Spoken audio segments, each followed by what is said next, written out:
Bonjour Jean-Paul Belbès. Bonjour. Quel sera le discours de Jérôme Powell le 26 août à Jackson Hole? Eh bien écoutez, ce que l'on sait aujourd'hui, c'est que ce sera sans doute le discours le plus écouté en finance des prochaines semaines, parce qu'il va déterminer ce qui va se passer dans les mois à venir. Jérôme Powell, c'est le patron de la Banque centrale américaine.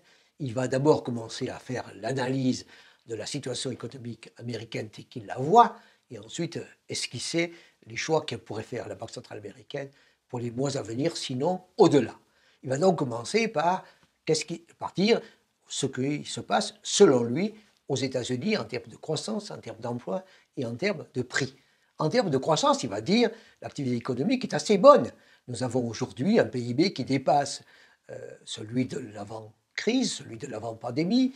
Nous avons prévu une croissance autour de 4 à 5%, et donc, les années à venir, et donc nous allons avoir assez vite oublié la crise terrible de la pandémie.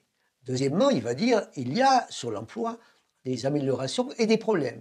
Les améliorations, c'est que nous avons un taux de chômage autour de 7%. C'est vrai, c'est un problème, parce qu'il y a encore 7%, mais il y a moins de chômeurs qu'auparavant. Le problème que nous avons, c'est qu'en fait, on a des pénuries d'emplois qui apparaissent, on cherche des emplois qualifiés, on cherche des emplois dans les services, et on a, de ce point de vue-là, des difficultés à remplir les postes vacants, les postes offerts, ce qui a un effet sur les salaires, et donc on arrive au troisième point, qui est l'inflation. L'inflation, à l'heure actuelle, est en train d'arriver autour de 5%, 5,4%, et 3,5, 3,4%, quand on enlève les éléments volatiles qui sont l'énergie et que sont les produits alimentaires. Et 3,4% ou 3,5%, c'est évidemment beaucoup trop si ça alimente en particulier une inflation salariale. Et donc, il faut faire quelque chose, et c'est là que l'entend fondamentalement Jérôme Powell. Avec l'analyse que vous faites de la situation et la montée des risques géopolitiques actuels, que va-t-il proposer? Effectivement, il est coincé. Il est coincé parce qu'il a du chômage et il a de l'inflation. Et il n'en parlera pas trop, mais il a un troisième élément qui est le déficit budgétaire.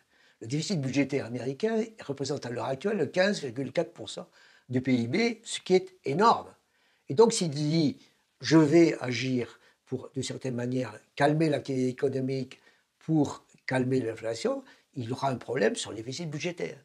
Il va falloir donc qu'il fasse attention pour agir un peu, mais pas trop. C'est tout le problème qu'il a, plus ce dont vous parliez, à savoir la géopolitique, qui est effectivement l'accroissement des risques mondiaux qui inquiète tout le monde. Et l'inquiétude se manifeste parce que les taux d'intérêt à long terme américains ne sont pas très élevés. Autrement dit, les investisseurs se disent oui, il y a de l'inflation, oui, il y a des problèmes politiques, oui, je préfère acheter des bons de trésor, même si ça rapporte 1,2% à l'heure actuelle, alors que l'inflation est autour de 3%. Parce qu'on me dit, on m'assure que l'inflation sera transitoire, et surtout parce que j'ai le sentiment que les États-Unis, c'est plus sûr que le reste. Donc Jérôme Powell va agir en disant, oui, je vais corriger, oui, je vais acheter moins de bons de trésor, mais graduellement. Situation complexe et contradictoire. Situation complexe et contradictoire parce qu'il a le temps, en fait. Il achète, à l'heure actuelle, 120 milliards de dollars de bons de trésor par mois. Donc il peut dire, je vais en acheter 20 de moins, par exemple, à la fin de l'année. Ce qui lui donne la possibilité, pendant 6 mois, de continuer à acheter un peu moins jusqu'à arriver à zéro. OK. Et une fois qu'il sera arrivé à zéro, il a encore plus de 7 trillions de dollars de bons de trésor. Donc il peut vendre une partie du stock qu'il a. Donc il a des mois et des mois devant lui pour graduellement normaliser la situation économique. Normaliser en fonction des prix, normaliser en fonction de l'emploi, normaliser en fonction de la croissance. Et donc il va dire, je vais normaliser, mais très graduellement, pour des raisons internes et pour des raisons externes. Les raisons internes, il en parlera beaucoup. Les raisons externes, il en parlera un peu, mais il y pensera beaucoup. Et nous, en Europe, dans tout cela? Et nous, en Europe, on n'a pas le choix. C'est-à-dire que nous, en Europe, on doit absolument continuer à faire des achats de bons de trésor, on a continué à mener la politique du quantitative easing, tout simplement parce que nous avons encore moins de croissance que les Américains.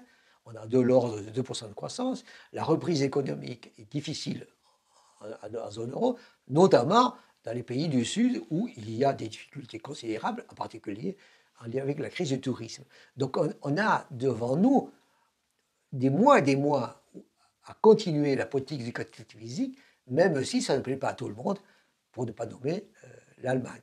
Donc on est bien repris dans la même seringue, au fond, que les États-Unis.